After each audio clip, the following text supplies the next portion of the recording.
ඔයාලගේ පාස්පෝර්ට් එක Dubai airport එකෙන් හෝල් කරගත්තද? මෙන්න මේ වගේ පේපර් එකක් ඔයාලට දුන්නද?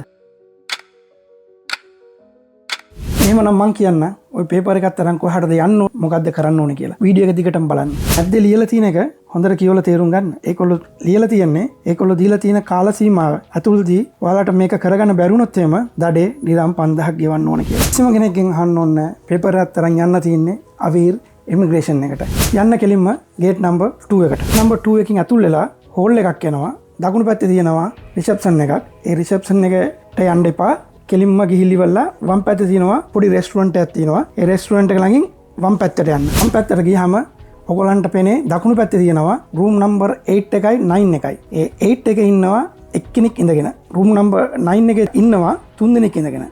ඒ එක්කෙනෙක් ඉඳන් ඉන්න එක තමයි රූම් නම්බර් 8 එක. කෙලින්ම 8 එකට ගිහිල්ලිවලා ඔයගොල්ලන් අතේ තියෙන පේපර් එක එතන ඉන්න කැප්ටන්ට දෙන්න. කැප්ටන් කියන්නේ එතන ඉන්න ඉමිග්‍රේෂන් ඔෆිසර්. එයා තමයි කැප්ටන්. ඒ සෙක්ෂන් එකේම කැප්ටන් එයා. එයාට දීලා කියන්න මගේ පාස්පෝර්ට් එක එයාපෝට් එකෙන් හෝල් කරගත්තයි කියලා. ඊට පස්සේ එයා සිස්ටම් එකෙන් බලලා කියනවා පොඩ්ඩක් ඉන්න කියලා. පොඩ්ඩක් ඉන්න කිව්වොත් පොඩ්ඩක් අනිවාර්යෙන් ඉන්න එපා. ඊට පස්සේ එයා දෙනවා ෆයිල් නම්බර් එකක්. අන්න ඒ ෆයිල් නම්බර් එකත් අරගෙන කෙලින්ම යන්න I test දෙන තැනට. I test එක දෙන්න තියෙන්නේ කොහොක්වත් නෙමෙයි. කිසිම කෙනෙක්ගෙන් අහන්න අවශ්‍ය නැහැ. ඔයගොල්ලෝ ඇතුල් වෙනකොටම දකුණු පැත්තේ තියෙන රිසෙප්ෂන් එක. රිසෙප්ෂන් එක පහුවෙච්ච ගමන් තියෙනවා I test දෙන තැන.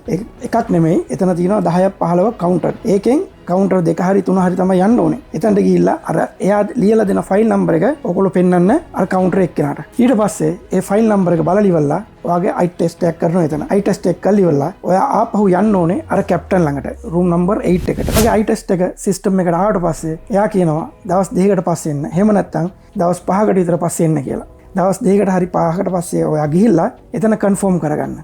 එහෙම නැත්නම් එයා කියනවා දවස් 2කට හරි 5කට පස්සේ ගිහිල්ලා පාස්පෝර්ට් එක ගන්න කියලා. හරි ලේසි. කිසිම කෙනෙකුට හවුවෙන්න එපා. ඒ දවස් 2 හරි 5 හරි ඉඳලා ඉවරලා අර මම කියපු විදියට එක එකකට මම කිව්වේ වෙන වෙනම ඒකයි ඔයගොල්ලන්ට තේරුම් ගන්න. කෙලින්ම යන්න එයාපෝට් එකට ගිහිල්ලා ඉමිග්‍රේෂන් කවුන්ටරේට දෙන්න. පාස්පෝර්ට් කන්ට්‍රෝල් එක ගහලා තිනවා.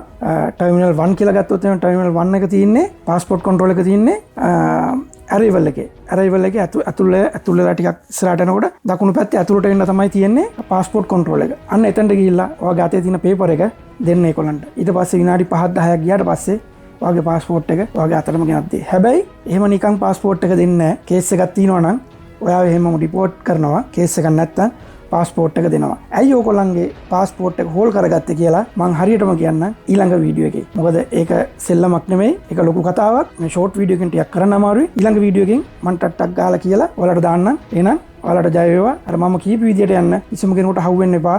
සල්ලි දෙන්න එපා. තනිකර කරන්නේ මිනිස්සු බොරුව. සල්ලි අරගෙන ඉවරලා ක්ලියර් කරනවා කියලා ක්ලියර් කරන්නේ නැහැ. ඒකින්ද අර මම කීප විදියට එක එකට යන්න ඔයගොල්ලන්ගේ වැඩේ කරේ. එහෙනම් ජය වේවා.